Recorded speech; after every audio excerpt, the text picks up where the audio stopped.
नाज़रीन, अब बात हो जाए बॉन कॉन्फ्रेंस की। पाकिस्तान ने बॉयकॉट किया और बड़ा स्ट्रॉन्ग मैसेज दिया है। अब बहुत जो तज्ज़िये लिखे जा रहे हैं, जो कमेंट्रीज़ के ऊपर की जा रही है, उसमें तो यही कहा जा रहा है कि पाकिस्तान ने बड़ा स्ट्रॉन्ग मैसेज कन्वे किया है और इनफैक्ट रिजल्ट ये निकाला जा रहा है कि अफगानिस्तान के मसले का कोई भी हल पाकिस्तान के बगैर मुमकिन नहीं है।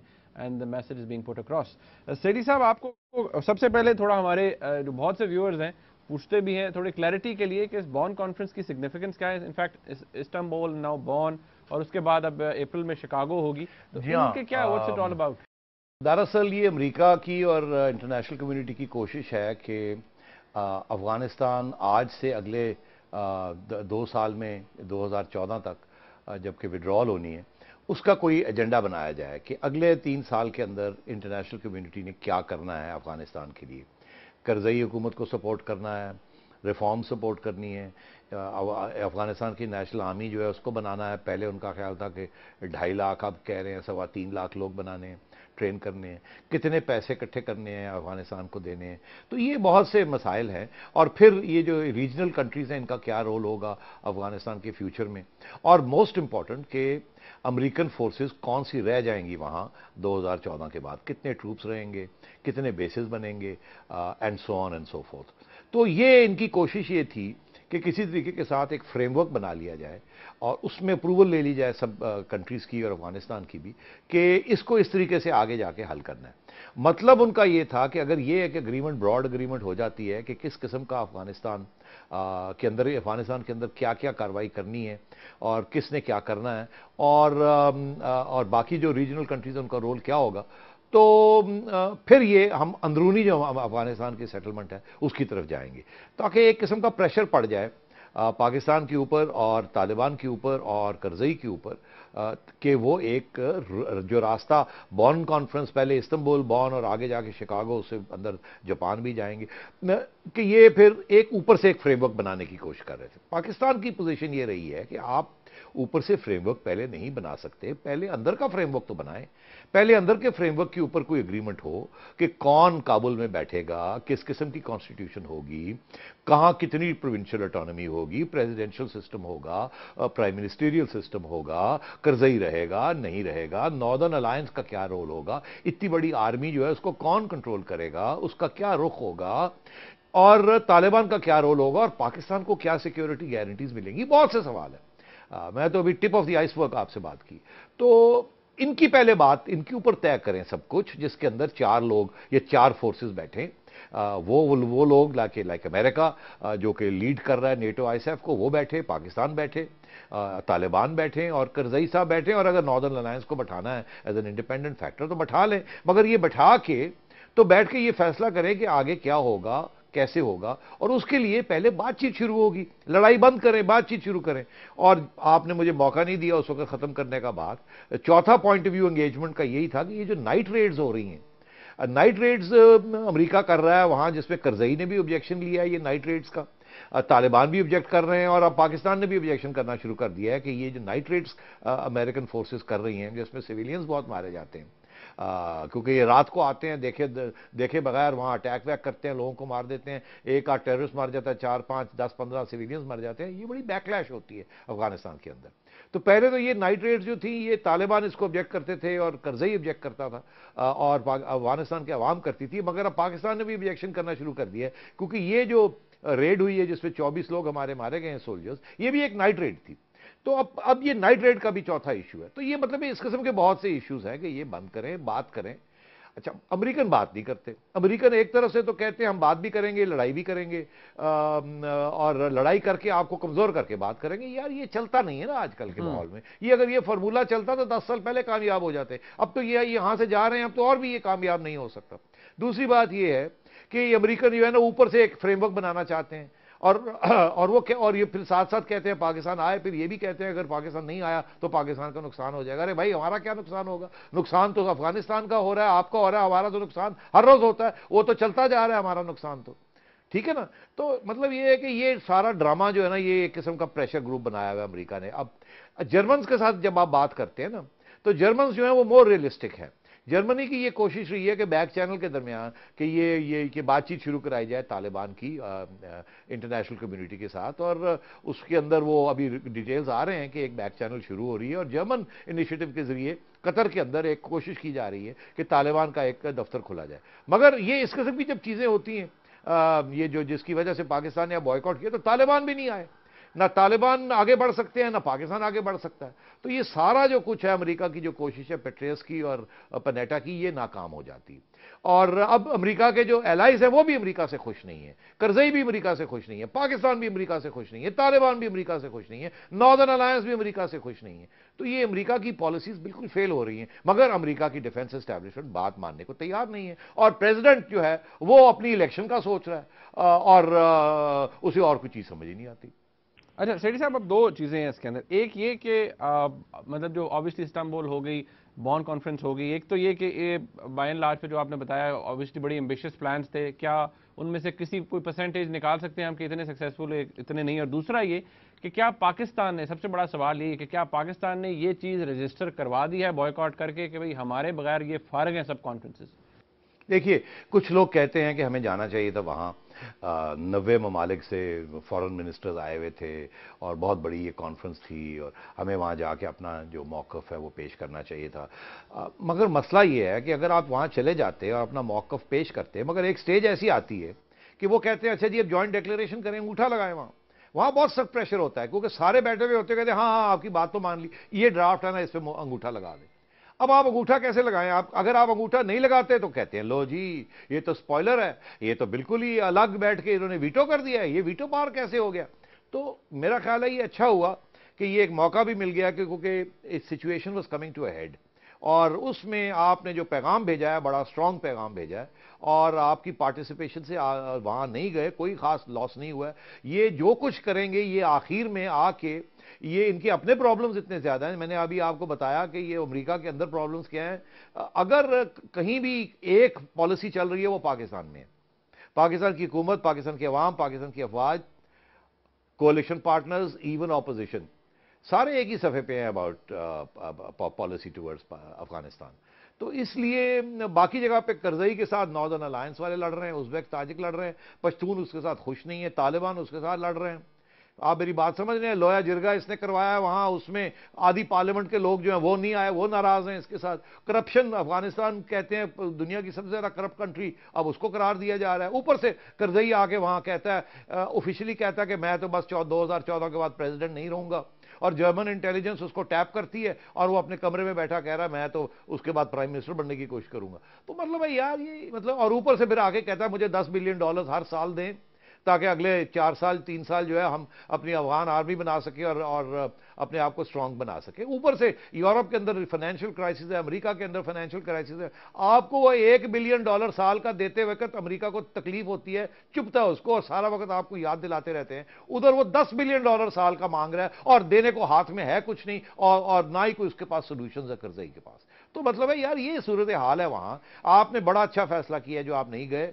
आप वहां जाके क्या कहते? ये सारी बातें जो मैं कह रहा हूं आप कहते नहीं कह सकते ना, डिप्लोमेट्स नहीं कह सकते ऐसे, फिर वो आप आइसोलेट हो जाते हैं। तो ये अच्छा तरीका सा इनडायरेक्टली ये पैगाम भेज देगा। अरे चलिए साहब, मुझे 30 सेकंड के अंदर एक बात आपकी, मैं अगर आपको रिकॉल करूं, एक दफा आपने ही कहा था हामिद करज़ई के बारे में कि हामिद करज़ई की किसी बात पे एतबार नहीं करना चाहिए, जिस तरह की ऑडियंस होगी वो उस तरह का बयान देगा। अब आज बयान देते हैं मौसूफ के जी पाकिस्तान के अंदर दहशत गर्दों के ठिकाने हैं, जो कि चलें फैक्चुअली बात ठीक है ये नहीं, लेकिन वो अब वो क्योंकि बॉन में थे वहां पर जाकर उन्होंने पाकिस्तान के खिलाफ ये स्टेटमेंट दे दी। तो मुनीर ऐसे ही करता है, वो इंडिया जाता है तो वहाँ वही पाकिस्तान के खिलाफ करते हैं कि जी जो कि इंडियंस को खुश करें। यहाँ जाते हैं तो यूरोपियंस को भी वही कहते हैं कि जी मेरी तो कोई गलती नहीं है, मैं तो वहाँ काम कर रहा हूँ, मेरे हाथ मजबूत करें, पाकिस्तान के हाथ कमजोर करें, वो सारा प्रॉब्लम मेरे लिए क्रिएट कर लें, पाकिस्तान ना हो तो सारा मसला हल हो जाए। अरे भाई ऐसे नहीं है ना। मतलब ये है कि ये हमारे यहाँ भी पश्तून हैं, उनके भी एम्बिशंस हैं, सलाहियतें हैं, उनकी भी सेंसिटिविटीज हैं। ये सारा पश्तून इलाका जो है ये बड़ा एक हॉटबेड है रिबेलियन, रिवोल्ट, सेसेशन और पश्तून नेशनलिज्म का। ये देख के चलना है। We are concerned about these things. और ये कल ऐसे ना हो कि वहाँ हालात ऐसे हो जाए कि ये सारे के सारे तालिबान उधर से हट के हमारे गले पड़ जाए। ऑलरेडी आधे तो हमारे गले पड़े हुए जो पाकिस्तान वाले हैं, कल को ये अफगान तालिबान भी हमारे गले ना पड़ जाए, हम कहाँ जाएंगे? तो यार ये सारी चीजें जो है हमारा डायरेक्ट स्टेक है किसी और कंट्री का, वहाँ डायरेक्ट स्टेक नहीं है। अमेरिका तो निकल रहा है वहां। एग्जैक्टली। तो फिर क्या रह गया? हम ही है ना, हम ही जो कि रेफ्यूजीज भी हम ही होस्ट करते हैं, और रिलीजियस नेशनलिज्म भी जो है वो भी जो बढ़ती है तो वो भी हमारे गले पड़ती है आपके। तो ये प्रॉब्लम्स हो रहे हैं। अच्छा सेठी साहब, एक ब्रेक ले लेते हैं नाज़रीन। ब्रेक के बाद जब आप आएंगे तो एक कॉल देंगे आपकी, हमारे साथ रहिए।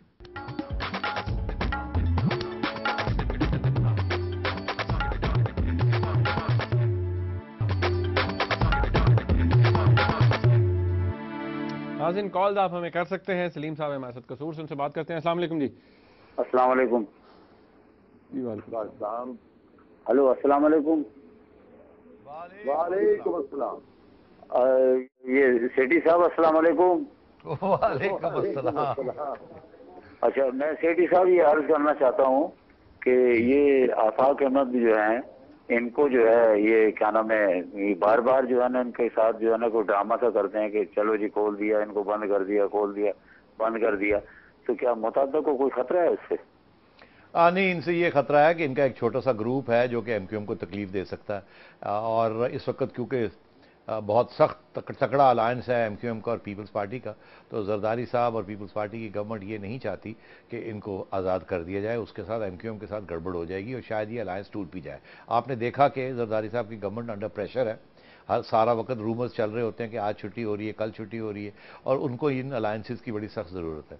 इसलिए आफाक को उनके खिलाफ केसेस तो प्रूव नहीं हुए और अब उनको डिटेंशन में रखा हुआ है पब्लिक ऑर्डर की वजह से। एक्चुअली ये जेन्युइन एक रीज़न है कि अगर आफाक को रिलीज़ कर दिया जाए तो वहाँ कराची में खून खराबा हो सकता है।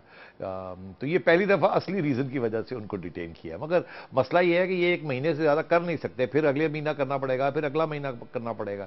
तो कब तक करेंगे ये? मेरा ये ख्याल है कि आफाक रिलीज़ हो जाएंगे, जैसे इलेक्शन अनाउंस होती है तो आफाक रिलीज़ हो जाएंगे। सेठी साहब, नबी बख्श साहब हमारे साथ कश्मीर से। अस्सलाम वालेकुम जी। सर वालेकुम सलाम। मुनीर साहब, मैं नजम सेठ साहब से ये सवाल करना चाहता हूँ कि रहमान मलिक कौन होते हैं कि तालिबान को माफी देने का, शुक्रिया अदा करने का? यही तो मोहतरमा के सीधे कातिल हैं। 18 अक्टूबर के काफिले पे मैं शामिल था और 17 और 27 दिसंबर को जो कत्ल हुआ है वो सीधा साधा बेतवा महसूद को जाता है। मैं आसिफ अली जरदारी को अपील करता हूँ कि ऐसे काले भेड़े जो उनके जान के दर पे हैं उनको निकाल दे। मेहरबानी कलीम साहब, मैं आपके जज्बात को समझ रहा हूँ और बड़ी हमदर्दी है मुझे आपके ये आपके जो इमोशंस हैं, सेंटिमेंट्स हैं, गुस्सा है। मगर अर्ज़ ये है कि सियासत होती है और मैंने अभी एक्सप्लेन किया कि रहमान मलिक साहब के ऊपर तो तालिबान ने एक टारगेट रखा हुआ है। उनको तालिबान को अगर मौका मिला तो उड़ा देंगे रहमान मलिक साहब को, और उन्होंने एक दफ़ा नहीं बहुत दफ़ा ये कहा है। तो रहमान मलिक साहब भी तालिबान के दुश्मन हैं, जैसे अमन, जो लोग अमन चाहते हैं वो भी तालिबान उनको पसंद नहीं करते। मगर अब सूरत हाल ये है कि एक नेशनल सिक्योरिटी पर्सपेक्टिव शुरू हो गया है डिस्कशन, जिसमें एक फ्रंट को बंद करना है ताकि दूसरे फ्रंट के ऊपर कॉन्सेंट्रेट किया जाए और किसी न किसी तरीके के साथ इन तालिबान को थोड़ी अरसे के लिए न्यूट्रलाइज करने की ज़रूरत है। क्योंकि देखिए, अगर आपकी फ़ौज सारा वक्त तालिबानी को लड़ती रहेगी और आपकी सारी एनर्जी वहीं लगी रहेगी तो वो जो दूसरे बॉर्डर पे जो अमेरिकन जो प्लान्स बना रहे हैं उसका क्या होगा? तो इसलिए अभी ये कोशिश हो रही है कि इनको कुछ अरसे के लिए साइलेंस किया जाए या न्यूट्रलाइज किया जाए। उसके लिए दो किस्म के इक़दाम किए जा रहे हैं। एक तरफ तो मिलिट्री एक्शन हो रहा है, आपको पता ही है वो तो हो रहा है। दूसरी तरफ ये भी हो रहा है कि इनके अंदर डिविजन्स क्रिएट की जा रही हैं और ट्राइब्स के जो लश्कर हैं उनको तैयार किया जा रहा है इनको न्यूट्रलाइज करने के लिए। तो पहले कहते थे कि एक तहरीक तालिबान है बैतुल्लाह मसूद के ज़माने में, अब कहते हैं कि 100 ग्रुप्स बन चुके हैं। कुछ ग्रुप्स न्यूट्रलाइज हो गए हैं, कुछ ग्रुप्स जो हैं वो अफगानिस्तान की तरफ उनकी तवज्जो हो गई है, कुछ ग्रुप्स जो स्पेशली पंजाबी ग्रुप्स हैं वो आपकी तरफ उनकी तवज्जो है और आपको वो अटैक कर रहे हैं। तो ये कॉम्प्लिकेटेड मामला है। हर बात जो रहमान मलिक साहब कहा करें ज़रा उसको ना ही एक्सेप्ट किया करें ना ही रिजेक्ट किया करें, उसके पीछे जानने की कोशिश किया करें। सेठी साहब, रमज़ान साहब हमारे साथ फैसलाबाद से। अस्सलाम वालेकुम जी। अस्सलाम वालेकुम नजम सेठी साहब। जी वालेकुम। जी सर, रमजान जानी फैसलाबाद से बोल रहा हूँ। जी रमजान, आपसे सवाल करना था कि परवेज मुशर्रफ क्या पाकिस्तान आ सकते हैं? अगर आ गए तो उनके साथ कौन कौन से हैवी वेट सियासतदान उनकी पार्टी में शामिल हो सकते हैं? वाह जैसा कि मियां जाहिर सरफराज साहब फैसलाबाद उनकी पार्टी में आए हैं, और ये बताएं कि उनका किरदार उनकी पार्टी में क्या हो सकता है? बड़ी इंटरेस्टिंग सवाल है। उसकी दो वजूहत है कि इंटरेस्टिंग है। एक तो ये कि जनरल मुशर्रफ थोड़े से एंक्शस और फ्रस्ट्रेटेड नज़र आ रहे हैं। वो मतलब है कि बेचैन है, वो कह रहे हैं मैंने आना ही आना है। अब उन्होंने फिर अनाउंसमेंट किया कि मैं जनवरी में आ रहा हूँ। पहले वो मार्च की बात करते थे, अब वो काले पड़ गए, कहते नहीं मैं जनवरी में आ रहा हूँ। पहली बात। दूसरी बात जो है, ये एक तरफ से वो कह रहे हैं मैं आ रहा हूँ, दूसरी तरफ उनकी पार्टी खत्म होती जा रही है। जो चंद लोगों की पार्टी या ग्रुप बना था वो भी भाग रहा है वहां से, वो भी इमरान खान के अंदर शामिल हो रहे हैं, सब भाग रहे हैं वहां से एक एक करके, कुछ नहीं रह जाएगा इनके पास। तो इन दोनों चीजों को अगर आप मिलाएं तो जाहिर है कंस्पिरेसी थ्योरी तो निकलती है ना कि अगर पार्टी भी नहीं रहेगी जनवरी तक तो जनरल साहब आगे यहां क्या करेंगे। तो इससे आप ये सोच सकते हैं कि कुछ और खिचड़ी पक रही है, जिसके अंदर जनरल साहब का यह ख्याल है कि इनके लिए भी जगह निकाली जाएगी। अब क्या वो खिचड़ी पक रही है, कौन वो खिचड़ी पका रहा है, किस किस्म के एश्योरेंसेस इनको दिए गए हैं, क्योंकि देखिए ये तो हो नहीं सकता कि वो यहां पाकिस्तान में वापस आएं और पार्टी भी कोई ना हो, उनके लिए 100 बंदा भी इकट्ठा करना मुश्किल हो जाए क्योंकि सब इमरान खान के पीछे चले गए हैं, और फौज भी उनको प्रोटेक्ट ना करे और पुलिस आए और उनको पकड़ के ले जाए कि जी आपके खिलाफ ये केस है, ये केस है, ये केस है।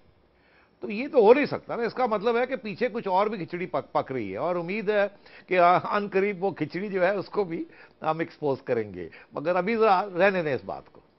साहब नज़ीर साहब हैं हाला से हमारे साथ। अस्सलाम वालेकुम जी। वालेकुम अस्सलाम। नजम सेठी साहब, मैं नजीर बात कर रहा हूँ, हाला से नजीर मीर। मैं सीनियर सहाफ़ी हूँ और तजज़िया निगार भी हूँ और सिंध का सीनियर सहाफ़ी हूँ। तो मैं काफी अरसे से ये सवाल कर रहा हूँ आपके प्रोग्राम में, मगर अल्लाह की मेहरबानी के आज जवाब का मौका मिला है कि नजम सेठी साहब मुझे जवाब देंगे। ये पीपल्स पार्टी में 3 मखदूम साहब होते थे। एक मखदूम यूसुफ रजा गिलानी जिसको प्राइम मिनिस्टर बनाया गया, दूसरा मखदूम शाह महमूद कुरैशी जिसको दोबारा फॉरेन मिनिस्टर नहीं बनाया गया, और तीसरे मखदूम मोहम्मद अमीन फ़हीम साहब हालांकि हैं।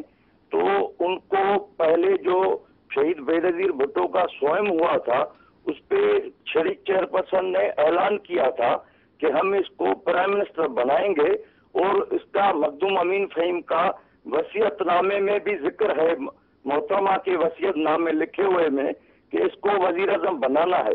तो वो ऐलान किया था स्वयं के मौके पे लाड़काना में चेयरमैन ने और शरीक चेयरमैन ने। उसके बाद उसको वजीर आज़म क्यों नहीं बनाया गया, और उस सवाल का मकसद मेरा ये है कि फिर दोबारा उनको कहा गया कि आपको सीनियर वफाकी वजीर बनाते हैं।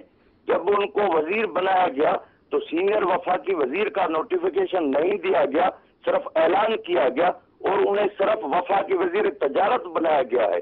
तो इसका मुझे मेहरबानी करके जवाब दें कि एक मखदूम को वजीर आज़म बना के राजी कर दिया गया, दूसरे मखदूम पीपल्स पार्टी छोड़ चुके हैं, तहरीक इंसाफ में जा चुके हैं, और ये तीसरे मखदूम जो अबार अजदाद से होकर शुरू से होकर साबरीन है, सब्र करते हैं, उन्होंने पार्टी नहीं छोड़ी, अभी तक सब्र के साथ वो वजीर तजारत बने हुए हैं और काम कर रहे हैं। मेहरबानी, थैंक यू, मेहरबानी। अर्ज़ है जी, बड़ा सिंपल सा सवाल है और सियासी सवाल है और सियासी जवाब मिलेगा। मखदूम साहब हालांकि जो हैं पीर पगाड़ा साहब, मखदूम साहब, शाह महमूद कुरैशी साहब, ये बहुत बड़े पीर हैं, इनके बहुत बड़ी फॉलोइंग्स है। मेरा ख्याल है मखदूम हाला की तो सबसे ज़्यादा पाकिस्तान में फॉलोइंग है। शाह महमूद तो नंबर 3 पे आते हैं। गिलानी साहब हमारे जो हैं ये तो किसी खाते में नहीं है, ये छोटे से मखदूम। तो इसीलिए छोटे से मखदूम को प्राइम मिनिस्टर बनाया ताकि वो अपने हद से बाहर ना निकलने की सोच करें। अगर बड़े किसी पीर को या मखदूम को बना देते तो आपने देखा शाह महमूद कुरैशी ने मौका ढूंढ के अलहदगी पसंद कर ली, और अब वो जाके कभी गोटकी में अपने फॉलोअर्स को निकालते हैं, कभी ये करते हैं, कभी वो करते हैं। तो मखदूम साहब का मसला ये है, अपना अमीन फ़हीम साहब के 2 मसले हैं। एक तो बड़े वो उनकी बड़ी फॉलोइंग है, और वो किसी न किसी स्टेज पे जरदारी साहब समझते ये ना हो कि वो पीपल्स पार्टी को हाईजैक कर लें या मिलिट्री का साथ दे दें, क्योंकि उनकी अपनी एक हैसियत है। नंबर 2 कि आगे जो हालात होने जा रहे हैं, आपने देखा एक वक्त ऐसा था, साल 1.5 साल 2 साल की बात है, साल की बात है, कि लोगों ने बात करनी शुरू कर दी थी कि गिलानी साहब स्ट्रॉन्ग प्राइम मिनिस्टर होने चाहिए, प्रेसिडेंट बिल्कुल वीक होना चाहिए, और अटैक लोगों ने प्रेसिडेंट के ऊपर करनी शुरू कर दी थी, गिलानी साहब के बारे में कुछ नहीं कहते थे। फिर एक ऐसा वक्त आया कि गिलानी साहब को फैसला करना पड़ा कि उन्होंने प्रेसिडेंट का साथ देना है या नहीं देना, और फिर उन्होंने ये फैसला किया ठीक है मैं साथ दूंगा और सामने खड़ा हूंगा। अब तो खैर आखिरी स्टेज है जिस पे वो कहते हैं कि प्रेसिडेंट के बारे में तो कोई बात ही नहीं कर सकता, हुकूमत का हेड तो मैं हूं, जिसने मेरे बात करनी है मेरे से बात करे, तनकीद करनी है मेरे से बात करे, सारी जिम्मेदारी मेरी है। अब वो बिल्कुल पीपल्स पार्टी और हुकूमत को डिफेंड करके सामने खड़े होते हैं, जैसे कि सीना खोल के कि आओ जी जिसने करना है मेरे से बात करे। तो वो तो बिल्कुल वही रोल अदा कर रहे हैं जो जरदारी साहब ने उनके लिए सोचा था। तो इसलिए सियासत की वजह से उन्होंने मखदूम साहब को नहीं बनाया और कुरैशी साहब के साथ खुदा हाफिज कर लिया, और गिलानी साहब जो है दोनों एक दूसरे को जफ्फी डाल के बैठे। सेठी साहब आपको वैसे मैं याद करा दूं, वो मखदूम अमीन फ़हीम साहब के हवाले से वो विकी लीक्स में भी आता रहा है कि शायद जरदारी साहब ने कहा कि वो बड़े सुस्त हैं, काम शाम नहीं करते, बड़े लेट उठते हैं। आपको याद आ रहा है? हाँ, वो बहुत सी और भी बड़ी बातें हैं अब वो छोड़ें, ये वो जाती बातें हैं, सियासी जवाब मैंने दिया। जाती बातें तो हर एक के बारे में हो सकती है, अपने प्राइम मिनिस्टर के बारे में बड़ी जाती बातें थी, और तो ये छोड़ें इन बातों को। अच्छा सेठी साहब हमारे साथ एक और कॉलर है, 30 सेकंड है हमारे पास टोटल। जी अस्सलाम वालेकुम। वालेकुम मुनीफ फारूक साहब और निज़ाम सेठी साहब अस्सलाम वालेकुम। बहुत अच्छे से एक सवाल का जवाब उसकी हकीकत जानना चाहता हूँ, ये अंदर की बात है। वो ये कि 9/11 के बाद परवेज़ मुशर्रफ साहब ने कहा था कि अगर ये कहना नहीं माना तो पत्थरों के दौर पे, मुख्तसर कर रहा क्योंकि वक्त रहा नहीं। ये मैं क्योंकि सऊदी अरब में 25 साल रहा हूँ, ये शाह फैसल बिन अब्दुल अजीज के लिए कहा गया था आरामको के शेयर के बारे में। उन्होंने कहा था कि मेरी आवाम खुब्स और खजूर खाती आई है, मैं उसी को वही खाते रहेंगे। तो ये उस जुमले को तारीख से लिया और हमें झूठ और सच के बीच में हमें फंसा दिया। हमने कहना भी माना, गुलाम भी बने और खा भी वही खजूर, और खजूर तो मिल भी नहीं रहा, सूखी रोटी और आवाम खा रही है और वो प्याज के साथ जिस तरह खाए। जरा इस झूठ का जरा सा बयान कीजिए कि जो हमें फंसाया गया। जी हाँ, अब 10-20 सेकंड में मैं क्या झूठ का क्या ज़्यादा बयान करूं। बात यह है कि हम तो अच्छे फंस गए ना। हम 4-5-6 साल तो ठीक खाते रहे हम, इसमें कोई शक नहीं है। और आपने देखा मईशत भी डेवलप की, सब कुछ हुआ, मगर एक स्टेज ऐसी आई है जब एंड गेम शुरू पे आई है तो अब सब कुछ सामने आ गया है और अब लड़ाई झगड़े शुरू हो गए हैं, जो कि होना ही था। उसकी वजह है कि हम पहले दिन से हम दोगलापन कर रहे थे और वो भी हमसे दोगलापन कर रहे थे, वो भी झूठ बोल रहे थे, हम भी झूठ बोल रहे थे। हमें 4 पैसे मिल रहे थे और प्रेशर नहीं था, हम कहते थे चलने दो देखा जाएगा। मगर अब एंड गेम शुरू हो गई है तो लड़ाई झगड़ा शुरू हो गया, और अब वो $1 बिलियन जो है वो भी कुछ नज़र नहीं आता, और उसकी अहमियत भी कोई ख़ास नहीं रही, क्योंकि वो ना इस्तेमाल में आता है, ज़्यादातर तो हथियार उसके ख़रीदे जाते हैं, तो आवाम को तो कोई फ़ायदा नहीं हुआ। तो इसलिए बात आपकी सही है, झूठ बहुत से हैं मगर झूठ दोनों साइड्स ने बोले हैं। जिन आपने आज का प्रोग्राम देखा, इसका फीडबैक हमें ज़रूर दीजिएगा। देखने का बहुत शुक्रिया। अल्लाह हाफ़िज़।